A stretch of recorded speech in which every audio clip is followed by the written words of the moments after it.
1 நாளாகமம் 29ஆம் அதிகாரம் 11ஆம் வசனம். கர்த்தாவே, மாட்சிமையும் வல்லமையும் மகிமையும் ஜெயமும் மகத்துவமும் உம்முடையவைகள். வானத்திலும் பூமியிலும் உள்ளவைகள் எல்லாம் உம்முடையவைகள். கர்த்தாவே, ராஜ்யமும் உம்முடையது. தேவரீர் எல்லோருக்கும் தலைவராய் உயர்ந்திருக்கிறீர். இந்த வசனத்தில் நோட் பண்ணி பாருங்களேன். உம்முடையவைகள் என்ற வார்த்தை ரிப்பீட்டடாக வருது. உம்முடையவைகள், உம்முடையவைகள், உம்முடையது என்ற வார்த்தை, இட்ஸ் ஆல் யுவர்ஸ் லார்ட் அப்படின்ற இந்த வார்த்தை ரிப்பீட்டடாக வந்துக்கிட்டே இருக்கு. இந்த வசனத்தோடைய பின்னணியம் பேக்ரவுண்ட் என்னன்னு பார்த்தீங்கன்னா, இந்த வசனத்தை தாவீது தான் சொல்லியிருக்கிறாரு. எந்த சூழலில் சொல்கிறாரு பார்த்தீங்கன்னா, இப்போ தாவீது தன்னுடைய கடைசி காலத்தில் இருக்கிறாரு. மேபி இன்னும் கொஞ்சம் நாளில் தாவீது மரித்து கூட போகலாம். அப்படி தன்னுடைய கடைசி காலத்தில் வாழ்ந்து கொண்டு இருக்கும் பொழுது தாவீது இந்த வார்த்தையை சொல்கிறாரு.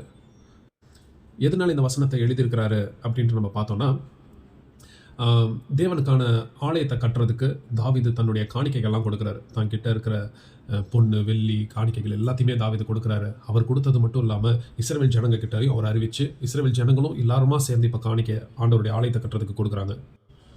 இதில் நம்ம கவனிக்க வேண்டிய ஒரு விஷயம் என்னென்னு பார்த்தீங்கன்னா, தாவீது தான் இந்த ஆலயத்தை கட்டுறதுக்கு எல்லா பொருட்களும் தேவைகளையும் அரேஞ்ச் பண்ணுறாரு. ஆனால் ஆண்டவர் அந்த தாவீது கிட்ட சொல்கிறாரு, நீ என்னுடைய ஆலயத்தை கட்டக்கூடாது, உன்னுடைய குமாரன் சாலமன் தான் கட்டுவாருன்ட்டு. ஏன் ஆண்டவர் தாவீது கிட்ட இந்த வார்த்தையை சொன்னார்னா, அதுக்கான காரணங்கள் அதே 1 நாளாகமம் 22ஆம் அதிகாரம் 8ஆம் வசனம் மற்றும் 28ஆம் அதிகாரம் 3ஆம் வசனத்திலலாம் சொல்லப்பட்டிருக்கு. உன்னுடைய கைகளில் அந்த ரத்தம் இருக்குது, நீ ரத்தம் சிந்திருக்கிற, நீ யுத்த மனுஷனாக இருந்திருக்கிற, உன் மூலியமா அநேக ரத்தங்கள் சிந்தப்பட்டிருக்கு. எனவே தாவீது, நீ எனக்கு ஆலயத்தை கட்டக்கூடாது, உன்னுடைய குமாரன் சாலமன் தான் கட்டணும்னு ஆண்டவர் சொல்கிறாரு. ஒரு விஷயத்தை நல்லா நம்ம வாழ்க்கையில் ரிலேட் பண்ணி பார்ப்போம். நம்ம ஒரு ஆஃபீஸில் வேலை செய்கிறோம், ஒரு இயர் அண்ட் அப்ரைசல் வருது. இப்போ தான் நமக்கு ப்ரொமோஷன் கொடுக்குறதாகட்டும், சம்பள உயர்வாகட்டும், இது எல்லாமே நிர்ணயிக்கப்படும். நான் வருஷம் ஃபுல்லாக கஷ்டப்பட்டு வேலை செஞ்சுருக்கிறேன், ஃபெய்த்ஃபுல்லாக வேலை செஞ்சுருக்கிறேன். ஆனால் அந்த லாஸ்ட் மினிட்ல அந்த உயர்வு வர வேண்டிய நேரத்தில் நம்மளுடைய மேனேஜர் சொல்கிறாரு, தம்பி உனக்கு இது கிடையாதுப்பா, இந்த தடவை உனக்கு நான் இந்த உயர்வை நான் கொடுக்கல, நம்ம கூட வேலை செய்கிற அந்த இன்னொரு எம்ப்ளாய்க்கு தான் நான் கொடுக்க போகிறேன் அப்படின்னு சொன்னால் என் மனசு ஏற்றுக்குமா? நம்ம அந்த இடத்துல யாராக வேணா இருக்கலாம், நம்ம மனசு அதை ஏற்றுக்குமா? நமக்குள்ளே கோவம் வராது, ஏமாற்றமும் வருத்தமும் நமக்குள்ளே பொங்கி எழும்பாது? எப்படி இதை நம்மளால் சர்வசாதாரணமாக எடுத்துக்கொள்ள முடியும்? தாவீதும் அப்படி தானே, ஆண்டவருக்கு ரொம்ப ஃபெய்த்ஃபுல்லாக இருந்தார், ஆண்டவருக்காக எல்லாமே செஞ்சார். இன்ஃபேக்ட் தாவீதை ராஜாவாக நியமித்ததே அவர் தான். தாவீது நிறைய நேரத்தில் யுத்தங்கள் போகும்போது ஆண்டவரை கேட்டு தான் போனார். எல்லாமே செஞ்சு கடைசி நேரத்தில் ஆண்டவருக்காக தான் செஞ்சார், ஆண்டவரை கேட்டு தான் செஞ்சார். இப்போ ஆண்டவர் சொல்கிறார், அதே ஒரு காரணத்தை சொல்லி நீ இதை செய்யக்கூடாது, வேற ஒருவர் தான் இதை செய்யணும்னு சொல்லும் போது தாவீது அந்த இடத்துல கேள்வி கேட்கல, தாவீது முறுமுறுக்கலை. இன்னும் ஒரு படி மேலே போயிட்டு அவர் சொன்னால் ஒரு அர்த்தம் இருக்குன்னு சொல்லிட்டு உற்சாகமாக அதுக்கான அடுத்த வேலையை பார்க்க ஆரம்பிச்சிட்டாரு. சம்டைம்ஸ் நமக்கு புரியாது ஆண்டவர் ஏன் சில விஷயங்களை நம்ம வாழ்க்கையில் அனுமதிக்கிறார்ன்றது நமக்கு புரியாது. பட் ஆண்டவர் சொன்னால் ஒரு அர்த்தம் இருக்கும் அப்படின்னு சொல்லி அதை புரிஞ்சிக்க நாம் அழைக்கப்படுறோம்.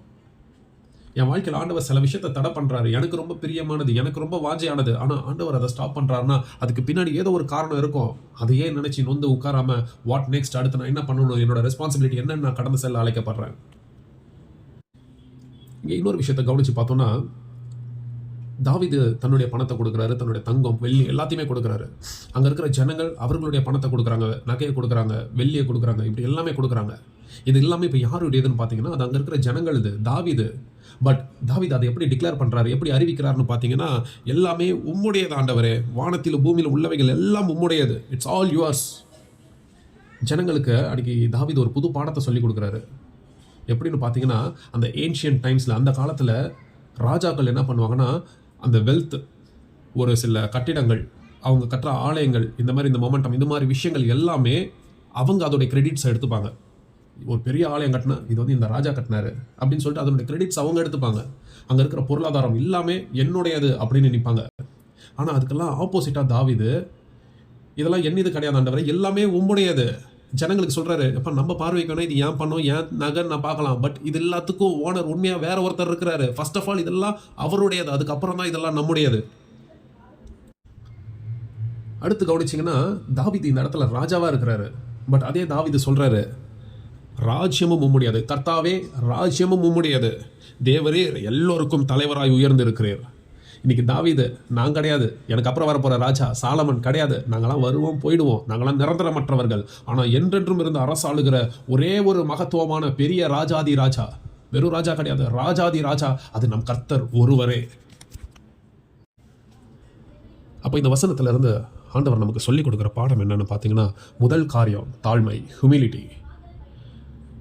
என் வாழ்க்கையில் என்னுடைய திறமைகளை பார்த்துட்டு இதெல்லாம் ஏதோ என்னால் நடந்துச்சு, என் வாழ்க்கையில் ஒரு ப்ரொமோஷன் கிடைக்குது, ஒரு நல்ல சம்பள உயர்வு கிடைக்குது, ஒரு விக்ட்ரி கிடைக்குது அப்படின்னா இது ஏதோ நான் சம்பாதிச்சேன், இது என் வீடு, இது என் திறமையில் வந்துச்சு அப்படி நானுன்னு சொல்லிக்கிறதுக்கு தப்பு.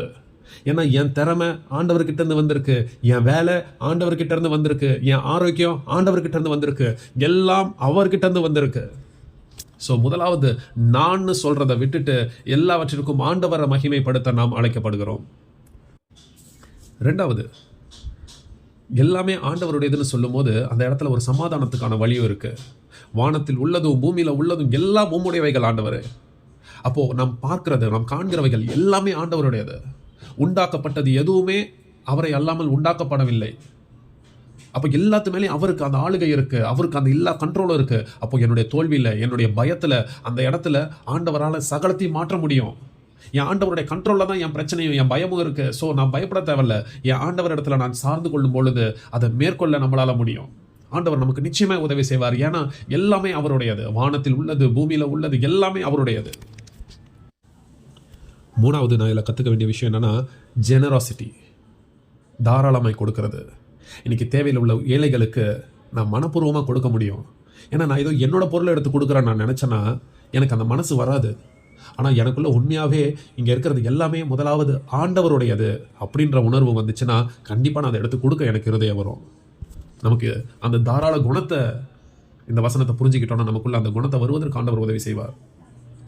அடுத்து பார்த்தீங்கன்னா பொருளாதார ரீதியாக மட்டும் கிடையாது, மனிதர்கள் கூட ஆண்டவருடையது தான். என் அம்மா அப்பா கிடையாது. ஃபர்ஸ்ட் ஆஃப் ஆல் அவங்க ஏன் அம்மா அப்பான்னு சொல்கிறதுக்கு முன்னாடி அவங்க ஆண்டவருடையவர்கள். என்னுடைய பிள்ளை என் பிள்ளைன்னு நான் சொல்கிறதுக்கு முன்னாடி அந்த பிள்ளை ஆண்டவர்கிட்ட வந்ததுனால என் பிள்ளை அது ஆண்டவருடைய பிள்ளை. சமயத்தில் சர்ச்சில் இருக்கிற ஒரு சக விசுவாசி என் கூட ஊழியர் செய்கிற சக ஊழியரை கூட பார்க்கும்போது சமயத்தில் அவங்க மேலே எனக்கு கசப்பு ஏற்பட்டு, அவங்க மேலே எனக்கு வருத்தம் ஏற்படும் பொழுது நான் நினைவு கூற வேண்டியது, அவர்கள் தேவனுடையவர்கள். அப்போ நான் யாருக்கிட்ட என்னோட வருத்தத்தை காண்பிச்சிட்டு இருக்கேன்னா தேவனுக்கு சொந்தமான ஒருத்தவங்க கிட்ட நான் என் வருத்தத்தையும் என் கோபத்தையும் நான் வளர்த்து கொண்டு இருக்கிறேன். அப்போ இது எல்லாத்தையும் விட்டுட்டு ஒழுங்காக வாழ முடியும் இல்லையா? நமக்குள்ள அப்படிப்பட்ட ஒரு இருதயம் வரதுக்கான வாய்ப்பு இருக்கு இல்லையா? அப்போ ஒரு விஷயம் ரொம்ப கிளியராக இருக்கு. காட் ஓன்ஸ் எவ்ரிதிங், எல்லாமே அவருடையது. காட் ரூல்ஸ் எவ்ரிதிங், எல்லாவற்றையும் அரசாளுகிறவர் அவரே. காட் டிசர்வ்ஸ் ஆல் க்ளோரி, எல்லா மகிமைக்கும் பாத்திரர் அவர் ஒருவரே. நம்ம எல்லாருமே தாழ்மையாய் வாழ அழைக்கப்படுகிறோம். நான் என்ற அகம்பாவம், நான் என்ற பெருமையை விட்டுட்டு நான் தான் செஞ்சேன் அப்படின்னு அந்த போஸ்ட் பண்ணக்கூடிய அந்த போஸ்டிங் எல்லாத்தையும் ஒதுக்கி வச்சுட்டு தாழ்மையாக வாழ நாம் அழைக்கப்படுகிறோம். ஏன்னா எதுவுமே எனக்கு சொந்தமானது கிடையாது. என் வேலை, என் திறமை எல்லாம் ஆண்டவர்கிட்ட இருந்து வந்திருக்கு. என் சக்ஸஸ் ஆண்டவர்கிட்ட இருந்து வந்திருக்கு. நான் தாழ்மையாக வாழ்ந்து ஆண்டவரை மகிமைப்படுத்துகிறவனாக நான் இருப்பேன். ஒரு நாளும் தினமும் காலையில் நம்ம ஆண்டவரிடத்தில் சொல்ல வேண்டிய ஒரு வார்த்தை, ஆண்டவரே இந்த நாள் உம்முடையது, என்னுடைய நேரம் உம்முடையது, என்னுடைய வேலை உம்முடையது, இந்த சரீரம் உம்முடையது ஆண்டவரே, எல்லாமே உம்முடையது ஆண்டவரே என்று அந்த உணர்வோடு என்னுடைய நாளை ஆரம்பிக்க நாம் கடமைப்பட்டிருக்கோம். அட் த சேம் டைம் அந்த நாளை நான் முடிக்கும் பொழுது, மாலை பொழுதிலோ இல்லை இரவு பொழுதிலோ நாம் ஆண்டவருடைய சமூகத்துக்கு வரும் பொழுது, ஆண்டவரே எல்லாவற்றுக்கும் ஓனர் நீங்கள் தான், எல்லாவற்றுக்கும் சொந்தக்காரர் நீங்கள் தான், நான் வெறும் உக்ரானக்காரன். வானத்தில் உள்ளது பூமியில் உள்ளவைகள் எல்லாம் உம்முடையவைகள். என் வீடு என் பொருள் சொல்லிக்கிறதுக்கு கிடையாது. அதெல்லாம் என் வாழ்க்கையில் இருக்குன்னா அதுக்கு ஒரு ரெஸ்பான்சிபிலிட்டியாக ஒரு உக்ரானக்காரனாக தான் நீங்கள் என்ன வச்சுருக்கிறீங்க.